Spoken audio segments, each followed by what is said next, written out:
Hi guys! Welcome back to our channel. So for today's video, kakain kami ng burger, footlong ice cream! Super yummy! Ayan si Nanay Ching kumukuha ng ice cream.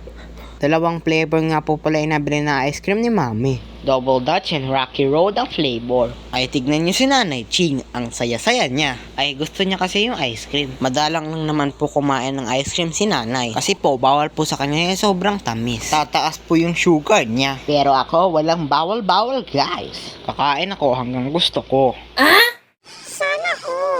Joke lang yun guys. Siyempre may mga bawal din na pagkain sa akin. Pero ngayon, walang bawal-bawal. Kakain ako ng madami. Sarap kaya nitong footlong burger and ice cream. Kaya guys, manood lang kayo habang kami ay kumakain. Yum, yum, yum!